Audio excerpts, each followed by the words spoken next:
let's discuss the topic life cycle of Plasmodium. So before going to the subject, we will see what is a Plasmodium. Plasmodium is a living organism which will comes under the kingdom Protist. So the Plasmodium is a protozoa. So they are unicellular, they will be present in the aquatic environment, and also they are digenetic endoparasite, which means they will be living inside the host organism, and also they need two host organisms to complete the life cycle. So the two host organisms will be human and the mosquitoes, in which female Anopheles mosquito only they will be depending for the completion of life cycle. So they do have two kind of life cycles, asexual phase and a sexual phase.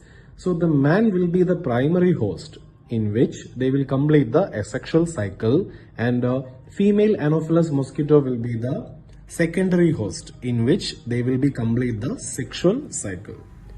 So we will see when the female Anopheles mosquito have sporozoid in their salivary gland, that they will get when means whenever the organism will be biting the infected human, that will enter into the gut of the female Anopheles mosquito. Later it will go to the salivary gland.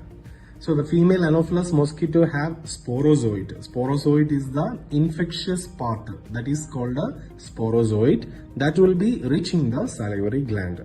So later they will get into the human bloodstream. So when an Anopheles mosquito will be biting an infected human, the sporozoid will reach us to the gut of the mosquito. Later it will go to the salivary gland. So later this is considered as the sexual phase. So later what will happen means it will go again into the human by biting non-infected humans. So this sporozoid will get into the human bloodstream and make their way to the liver cells. So now what will happen? The liver cells will get affected, and also the RBC production will get affected.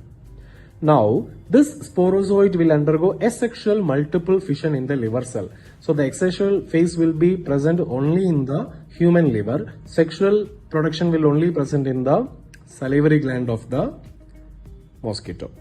So now it will undergo the asexual multiple fission, resulting in the formation of new cell, that is called merozoite.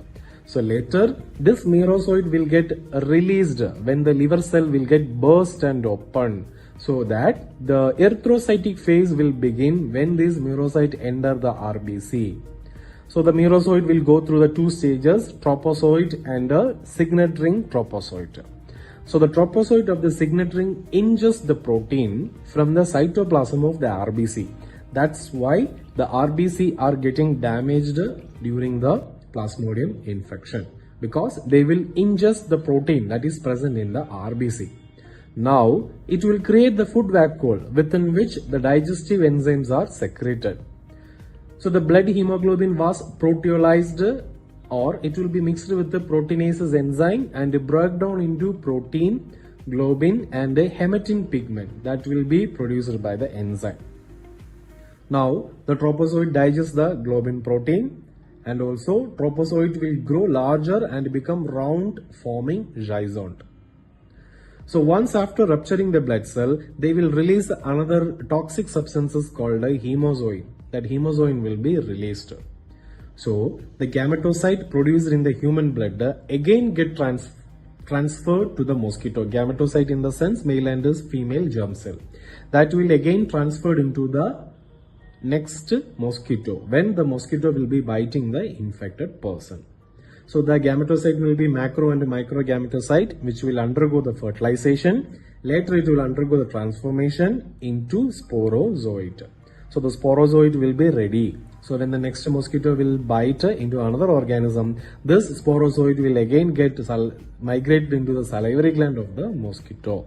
So now what will happen? The Plasmodium species will get multiply, so that they need two host organisms.